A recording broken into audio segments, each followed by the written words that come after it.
Um jovem é morto ao tentar defender a namorada de um assédio na rua. A defesa do autor do crime, um homem de 64 anos, afirma que ele tentava apenas se defender durante a briga. Mas novas imagens obtidas agora, com exclusividade pelo Domingo Espetacular, colocam em dúvida essa versão. 2 adolescentes e um idoso que nunca haviam se encontrado antes se cruzam na rua. E as vidas deles mudam para sempre. Planos e sonhos desfeitos em segundos. Ia morar junto, depois, mais pra frente, a gente ia ter filhos. 2 versões muito diferentes para a mesma história. Um homem de 64 anos de idade, um idoso, fica esperando dentro do carro para fazer gracejo, para mexer com uma menina. É uma menina de 18 anos de idade. Ele não assediou, reafirmou isso para mim. Doutora, eu não assediei a Sofia.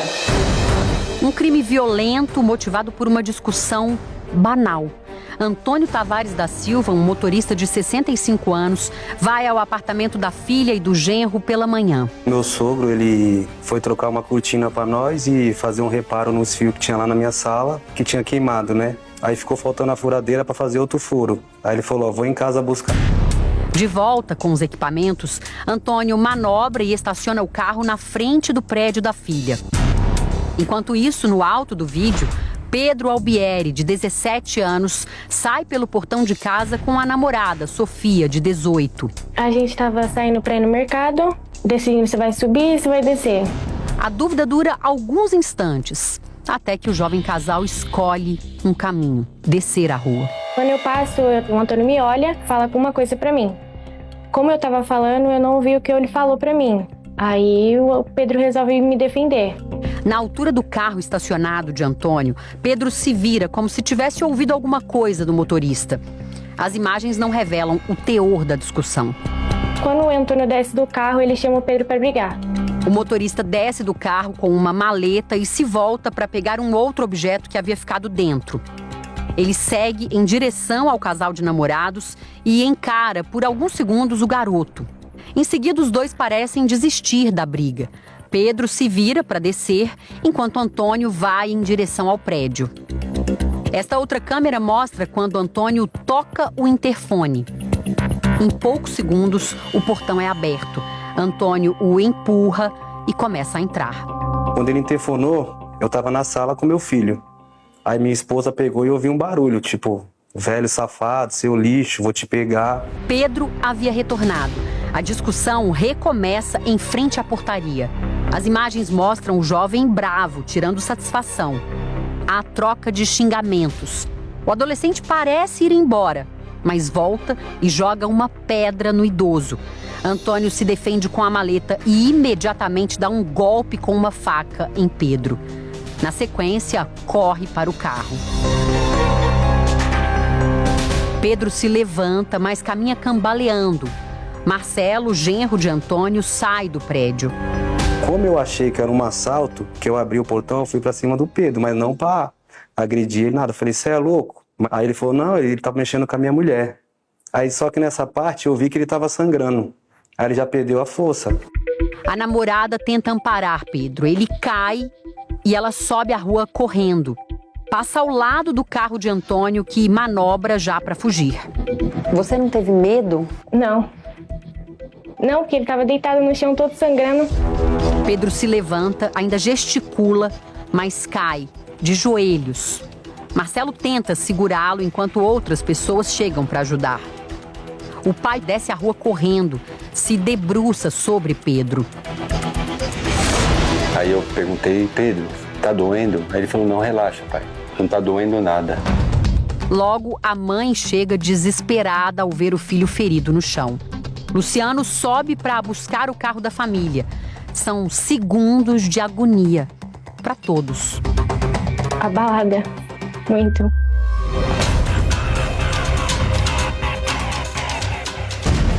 Pedro tenta se sentar novamente, mas não consegue. O pai chega com o carro.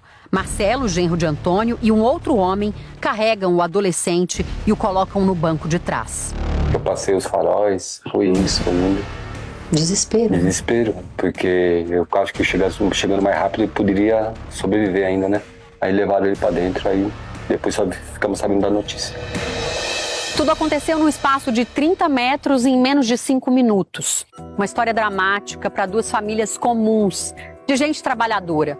O idoso, um motorista de caminhão há 30 anos na mesma empresa. Casado, pai de 2 filhas, avô, sem passagens pela polícia. O garoto, segundo de 3 filhos, de um motorista de aplicativo e uma vendedora.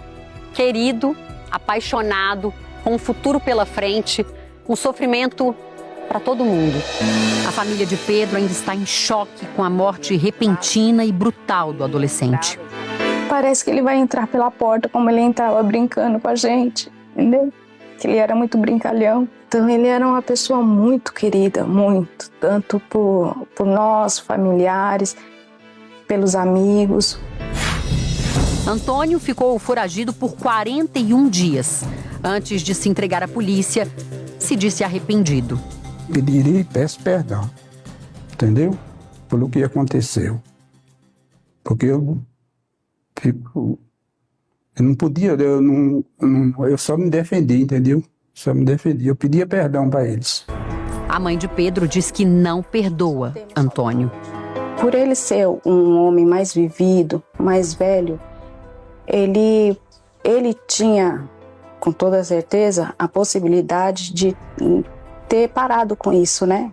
Para ter acontecido isso, ele deve ter falado uma coisa muito forte para o meu filho ter tirado satisfação com ele.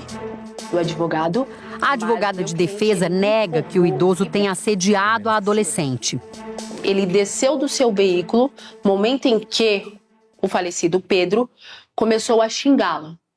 E ele não sabia o motivo em que o Pedro estava xingando o mesmo. Foi quando ele pegou, falou, não vem pra cima de mim.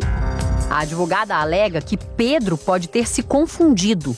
Outro veículo havia passado ao mesmo tempo que o veículo do seu Antônio estava estacionado e a probabilidade desse motorista desse veículo tivesse assediado a Sofia seria gigante.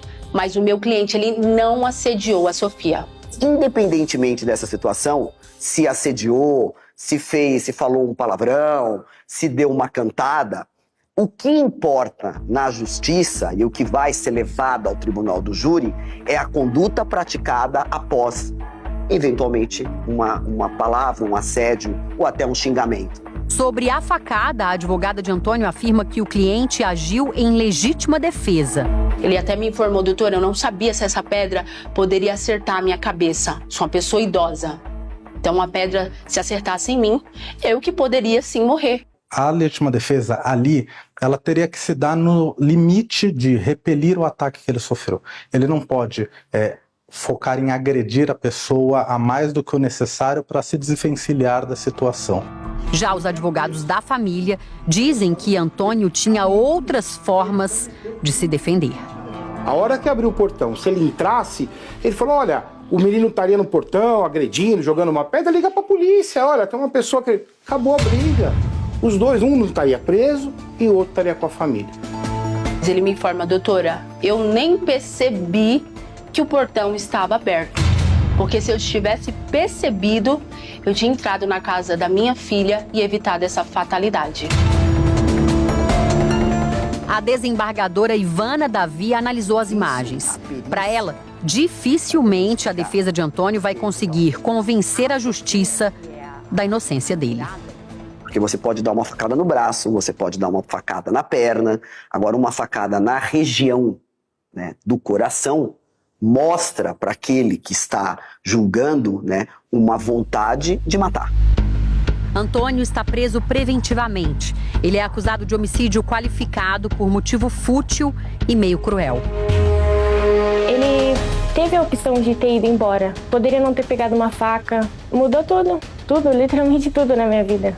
A rotina que eu tinha antes com ele, tudo. Pedro é um garoto muito gente boa demais. Não tem nem como falar, é meu filho.